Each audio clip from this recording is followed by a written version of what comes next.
child, does she know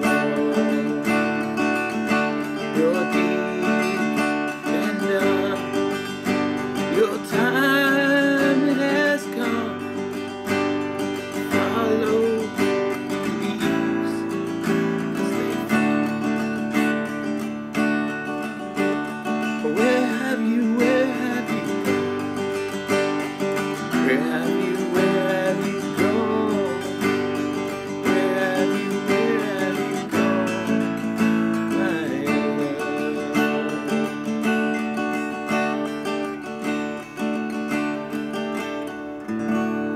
Hi, this is Munson with Munson Music, and have another little journal, video journal, whatever these are, where I sit around and talk about whatever. That was a song I wrote a long time ago, and it came to me all at once at a coffee house. Oh yeah, I used to hang out at this place called Cafe Espresso. Some people called it Cafe Depresso. But I used to love that place. That was a great place. There was a lot of good people, and some people are still there actually. And now it's Cool Beans, and my friend Jay Shreve, at least for a while, bought it and turned it into that. And now I think somebody else runs it. But anyway, it's a great place to hang out. It's a coffee house with all the hippie cool people and all the old people and all the cool people in between, and just kind of share thoughts. And that was the folkiest tune I'd ever written, actually. It just kind of came to me all in a rush. It was about a week later I heard that one of my teachers in high school, Steve McCutcheon, had passed away, and so I always thought of it as his song. Kind of follow the leaves, man. The deeds have been done. Your time it has come to follow the leaves as they fall. I just thought that was just a beautiful line, and it all came to me all at once. Just wrote it down. It's the fastest song I ever wrote. I feel like Harlow Guthrie all of a sudden. I knew it wasn't the best thing I ever wrote, but I didn't have time to change it. So it's just one of those things. I don't know, you get interesting comments on these videos too on YouTube, but I don't know, that song seemed pretty pertinent for whatever reason. But this morning I got to take my good friend and buddy and stepson almost, Caleb, to school. He's 9, he's in 4th grade, and we're revisiting the middle school actually. And yesterday I helped my sister move a refrigerator, a little dorm fridge, to her classroom at Reuben Elementary. And the first time I ever met Steve McCutcheon was actually at Reuben, and that was a long time ago at a Halloween festival. A friend of mine, Michael Triey, and I went to this little strange little Halloween festival, and Steve was playing this fortune teller. Oh, it was great. And so Michael went in and he told some fortune to Steve, and of course, unbeknownst to me, Steve asked Michael. He was like, "Tell me something about." And that time I was Walter. Tell me something about Walter. So somehow that went down, and so I was in the middle of the fortune telling thing, and Steve told me something that I knew that he wouldn't know, because me and Michael were just really good friends and used to play out in the woods and on adventures, and God, when we saw Song of the South randomly, we figured out where Brer Rabbit's place was, and Brer Bear lived here. Because we knew all those places out in the woods. They were our little fortresses. So we just kind of dug on that. And so anyway, that was the first time I ever met Steve. And Steve had a heart attack in the 90s, late 90s. It would have been like 96-ish, I guess, 95 or 96, when he passed away. And so that was a long time ago now. That was almost 20 years ago. My God, how time flies when you're having fun, I guess. Must have been later than that, actually, 97 maybe. But I just remember writing that song, and that's always been Steve's song. But it seems even pertinent now, Just, God, what a thing, We're not alone. Oh, it's funny, you read your words, and in 20 years you look back at it and go, that was deep. To be as old as I was, to have written something, it's not like it's not supposed to be fancy guitar work. I guess that's what I try and kind of convey, is being able to say what you want to on your guitar. At least that's what I'm trying to do. It's funny how your goals aren't exactly where your other stuff is. I got some comments over the weekend that were from people who wanted one option to play a song, and that was it. And I get that completely. You want one chord option, me walk through it, and then blam, you're done. quick and easy. Now I call my videos easy because of how I walk through the lesson and walk you through chord options, and that's just something, at least this year, I'm kind of really digging on. And so it's interesting how your method sometimes might conflict with what people expect, and that's fine. You know, it's YouTube. You're selling to the world. You can't get upset if one person in Indonesia doesn't understand the way that you walk through your chords, you know, because in the old videos I did just the text, and if you're not familiar with English, I can see where that might be complex. I would think at this point, you know, you could follow the walkthrough. You know, this finger goes here, but everybody has another way of looking at it. You know, so sometimes people want to see the diagram. I love the new video outline, actually. And I know people, I get some comments on the older videos too, like, oh man, you didn't do the demo up front, and I get that too. And now that I'm doing it, you know, it was very legitimate that I didn't do that, because I figured robots would come around for copyright and go, this is this song, you know. It's one of those things where, like, if you played it exactly like the recording, I figured that they would come right after you. And especially, and in some cases they do, it completely depends on what the artist who wrote the song wants to do with their song. I mean, I'm just sitting around picking out tunes for ear training and posting the chord changes that I think are easiest, or the licks that I think are cool. You know, I mean, it's no absolute thing. There is no license agreement between me and some record company to teach you the exact way. And actually, in some cases, you'd probably last longer on YouTube if you didn't teach exactly like the recording, because they wouldn't catch you for copyright. You know what I'm saying? It's like, if I was a really sloppy, was something in the back of my mind last year when I was teaching some of my lessons, is like, I better not play this exactly like it, because if I did, they'd come after me and give me strikes, and then I wouldn't have a channel anymore, and then all these other lessons that I made wouldn't get viewed by anybody or try and help anybody. Now there are lessons, especially right after the copyright strike, because right after I got this copyright strike, all of a sudden I had a 15-minute limit, and my whole thing was try and include everything you might need to play this song in one video. It's kind of where this whole thing started for me, was like, I'm going to try to put everything, cram everything that you need to know into one video. You don't have to go and search what is a G chord, what is an E minor chord, what is the C chord, what is this strum pattern that he's talking about. You don't have to look up any of that stuff. It's all in the video. So that's where it started. And when you've only got 15 minutes to try and get in every possibility for a song, all of a sudden that's a serious conflict of time. And so that can just be a really, really trippy thing to kind of try and do.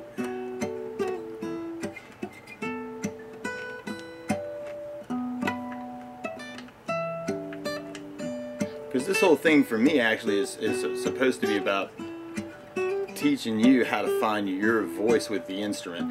And one chord is not gonna, I mean, geez, if you got a C chord, I mean, you can do a C chord, or you can jazz it up, or you can make it a dominant, or you can point to somewhere, or, I mean, there's all kinds of ways to kind of work things, you know. If you've got one chord option, you've got a lot of different ways that you and what voice is inside of you might tell you to play that song. Just because something is in one meter or one key even. I mean, I love that line Bert Ligon told us in jazz theory at USC. He was like, you don't really know a song unless you play it in all 12 keys. And he's right. Now that I'm thinking about it, now you don't really know a tune if you don't experiment with it in all 12 keys, major keys, all 12 minor keys, and then experiment with modal sounds with that song too, and then try it in different meters. You know, I mean, that's the thing, is like, how can you, God, I mean, there's so many different possibilities on how to interpret, I love this term, artistic interpretation, because it's not, I don't want to play the song like the recording myself. I get that. I try and give you guys enough information where you can match the recording pretty close in most of my videos, but that's really not what I see as an end goal with the guitar. I guess that's kind of slightly kind of funny. But I think that kind of comes out in the way that I'm teaching right now. And either you like it and you subscribe, or you don't like it and you want something really watered down and you're going to go there first, and that's cool. or something with a more concise options. Now I always teach in the same format too. So if you've watched a couple of my videos, you know I always either do, now with the new videos I do the demo up front, then I do the chord walkthrough or the lick depending on the tune. If it's a really cool catchy lick, I'll walk through the lick first. Then walk you through the chords, strum patterns that work, and then maybe experimenting with taking the lick ideas and putting those with the chord options, which is cool. That's an intermediate advanced concept. And then sometimes adding in the option of like, if you know licks around this, then go for it, you know. And that's, you know, you should take your vocabulary, whatever it is that you know on the guitar, and then try and figure out how you want to approach a song. So I mean, there's lots of ways to do it. I mean, you could take something, you know, really simple and make it your own in really cool ways. And I've got a couple videos on that kind of thing. Like getting to the next level is a great video, and I wish that I had had the chord diagrams the way that I do them now up in that video, actually, because that would have been really cool to have the diagrams for all the different voicings. But the idea in that video is, you know, you take a song and then you can do it in all the meters. So, oh yeah, wow, we had that one this week, right? You've got the Hide Your Love Away, little Beatles song, right? You guys know that one, you know, here I stand, head in hand, turn my face to the wall. God, and for years I just played a D on that. Oh, there was one of these changes. Oh, that was it. I used to do it C, and it's really it's interesting when you go back and pick out a tune and you're like, oh man, I've been playing this wrong for years, because I played with different people than the Beatles. And that's cool too, I guess. But even a song like that,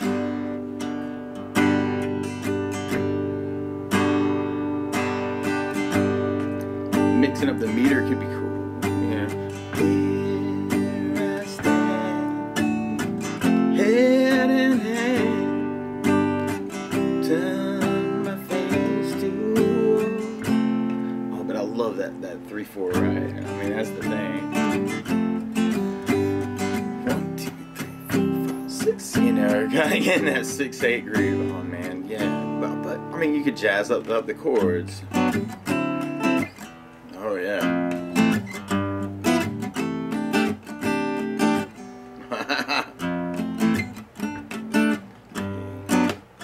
Little jazz waltz, you know.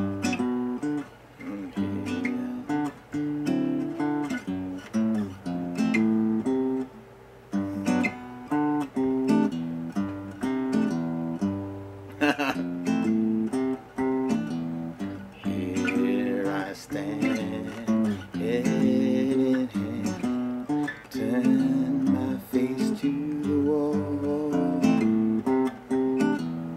And yeah. And then, in the state I'm in,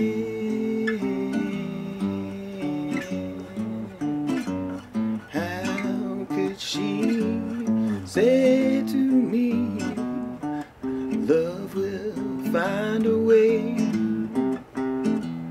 Gather round, all ye clowns, let me hear you say, hey,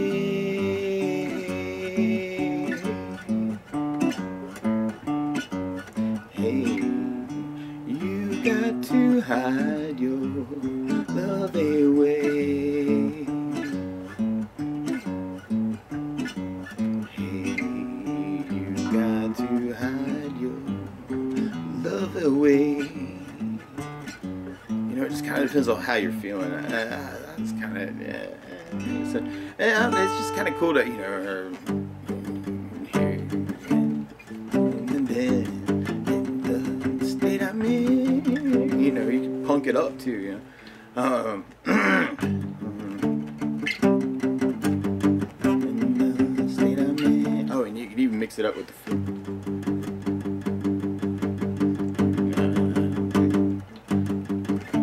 Say to me, love will find a way. Gather round, gather round, all ye clowns, let me hear you say. You know, power chords and whatever. You know, I think you gotta get the point a little bit. I just think it's really kind of important to kind of do that. So it's interesting, like the comments that I get, you know. So sometimes it's like, man, you lay off the meth or the cocaine or something, because I was all about rushing the lessons and drink a lot of coffee, actually. And so it's funny because you know, in some of my videos it's like that. It's like, oh man, you just went by so fast. But that's one of the reasons why I put the titles in. And I think that kind of helps, you know, visually. I know for myself, to look at a diagram is just so much easier, you know, or if you look at a chord pattern on a screen, then it's a little bit easier than somebody just trying to show you.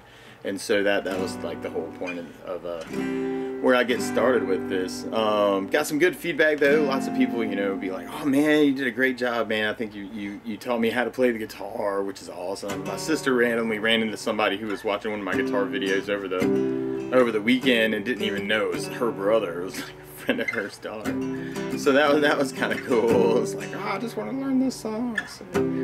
So anyway, I appreciate all that support and all that love, and I just kind of do this the way that I do this, y'all. And so either you dig on that right now or you don't, and that's fine. And I apologize that I don't teach lessons in my older videos as concisely as I do in the newer ones, or at least I think so. But really appreciate the likes and the subscribes, and especially the shares. Actually, I saw this amazing thing with one of my videos where it got shared all over the place, and actually it just made a really big difference, and got a lot of really good positive feedback actually from a lot of the people sharing the video. It just makes my day when I hear that it helps, y'all. So I'm just sitting around trying to kind of help. So, but had a good time sending Bonnie and Caleb off to school this morning, and that's what's going on in my life. I got these requests over here, knocked out the billboards last Thursday, so there were only 5 that swapped out. You know, sometimes it's 10 or 15, but it's just 5 tunes this week, so I ended up shooting piano lessons for 4 of them and throwing them up. Some of them were very cool R&B tunes and rap tunes, which were kind of interesting. And then there was an Eric Church tune that sometimes that's always weird. It's like, you know, country songs minus the words. You know, I do it without the words on these things called how to play tutorials. I just kind of walk through the chord and stuff, which is cool because that doesn't infringe on copyright. Although sometimes I think the cover lessons actually help more with a song like that. It's like if you can see how the words line up with the chord structure, sometimes that's a lot more helpful, and I get that. I get that comment on some of those videos, and that's fine. The real thing to do, y'all, is homework. Well, you know, there's this thing called a printer, and what you do is you print out the lyrics, and then you write in. You just scan. You don't have to watch the whole video. You just scan intro, and put the intro down, and then go verse, and then find how the lines up with the words, and then, you know, go to the pre-chorus, you know, and then the next chorus, and the second verse, because there's variations in that one, you know, and then, you know, just whatever the form. Get yourself a chart. You know, I don't do print. I know some guitar teachers do that online. Technically, like if they're using the lyrics on a piece of paper and giving it to you, they are infringing on copyright of the artist who wrote that, and I just don't do that. You know, there's a couple situations where I put up some tab for people for things, but normally I don't do print. You know, it's good homework too. Actually, since the dawn of time, right, when Bach was back in the day, you know, would have a student, he would have them copy his manuscripts and copy his music so he could pass it out to his musicians. He didn't do all the copy work himself. He'd write it out, whatever it is, and whoever the new guy is, this is your job, is I need to write this out for the you know, the harpsichord and the lute and and just write out whatever needs to be written out, so that we can do this at church on Sunday. So there's a long history of having to write out charts, people, and there's a lot to be said for that, trying to figure out how you are going to write down that this chord is going to last for this long and this chord is going to last for this long.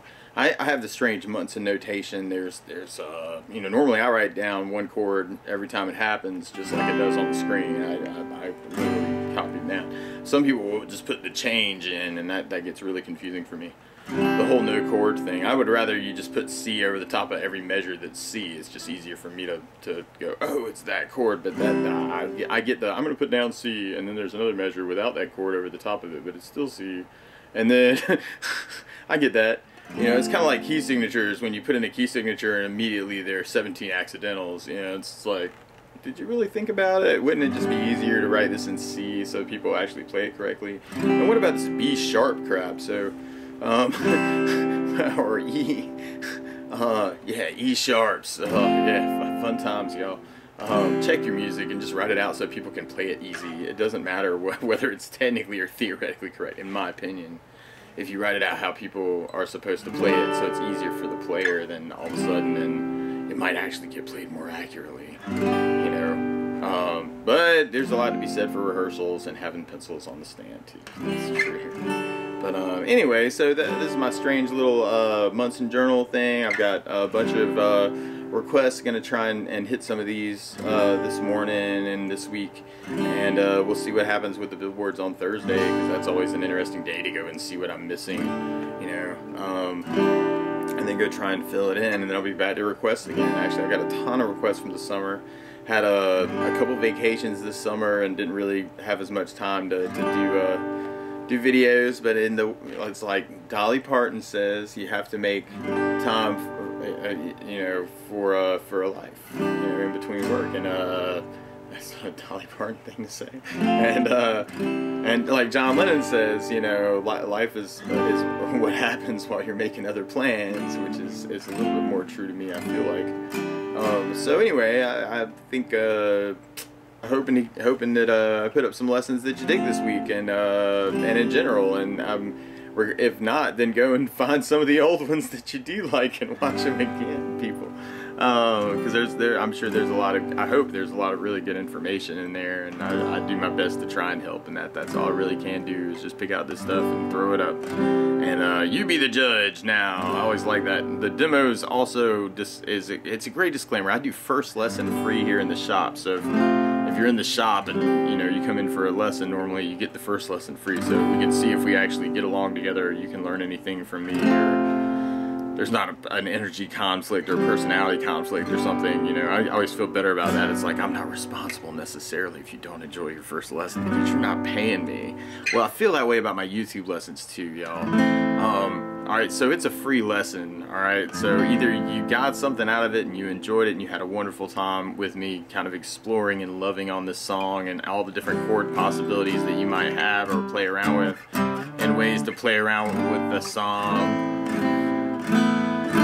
so that you can say some stuff around chords and not just be stuck with just one option and just slamming it out all night, you know. I mean, the main thing is kind of seeing how expressive.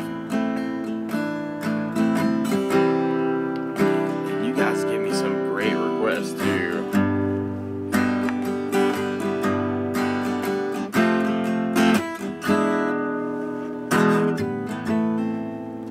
So I guess this is Munson signing off. And y'all just keep those lights on for me, and we'll just keep on trying to help you guys through the YouTube and all the channels. Thanks for all the love, and we'll talk to you soon.